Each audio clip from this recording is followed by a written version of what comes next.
Hello, and welcome back to another episode of Heathen Dad. I'm your host, Wolf the Red. Today, you join me on a group ride with a few members of my motorcycle club. While they are not heathens, they do believe in one of the most important aspects of heathenry at large, and as a coincidence, I was asked to dive deeper into the subject by many of you in the comments of my last video. Ancestor Veneration.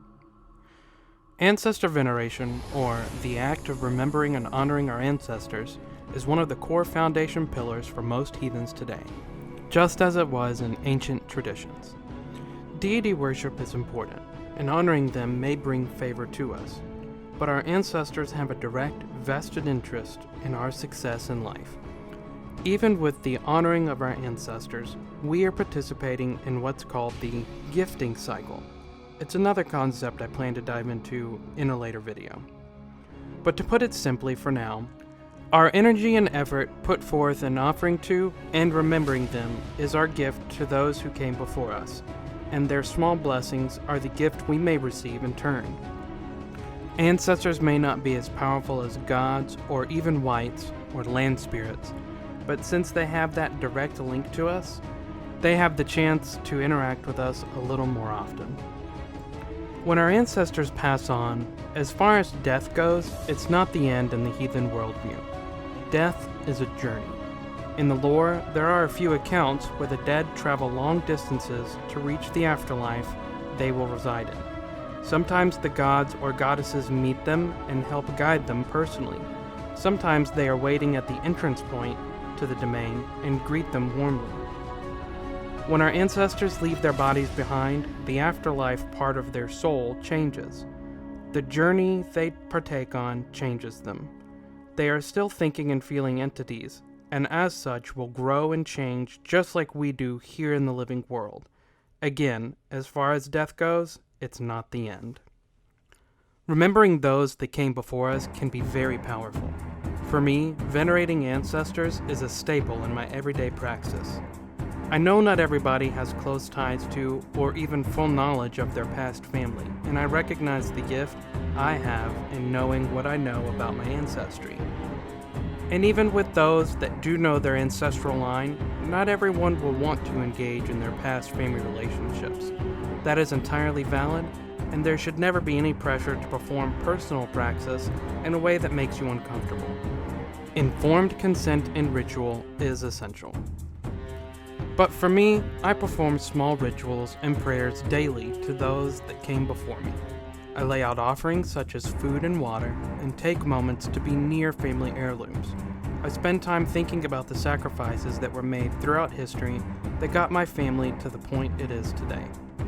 The gifts of material objects and the energy and time spent getting them, and the thoughts that were dwelled on, are the offerings that help keep the ancestors fulfilled in the afterlife. Though I may not know them all by name, they receive the offerings and in turn offer blessings of luck to further aid me on my journey through Midgard. Even problematic ancestors can be venerated if one so chooses to engage with them. Perhaps there was a family member long past who was trouble in ways that would shame them. There is a strong chance they are not the same as they were when they died after their journey to the afterlife and the time they have spent there. And also, the value of the lessons other family members may have learned on how to avoid such mistakes in the future is one worth considering. But again, it's not to be taken lightly, and is completely up to those who choose to partake in venerating problematic ancestors. We hope that when we pass, we too will be remembered. My children's children will hopefully teach the next generations about our family's histories, and keep our traditions and legacies alive. And as I am gifted to, so will I give gifts in return so that my family can continue to prosper even in my absence. Building that familial tradition is important now. A side note I want to make that may help some with their praxis and UPG. You may make offerings to those that are not your direct bloodline ancestors. Adoption in the Norse worldview was seen as absolute, and the familial lines were not questioned after adoption. The same can be done with ancestors and you can adopt others into your personal praxis, be it a friend who has passed or a historical figure that you feel an attachment to. Whatever the case may be, there is evidence our ancestors used to do it, and many heathens today do as well. So I hope this clears up some of the ancestor veneration confusion and mystery that usually seems to surround the subject.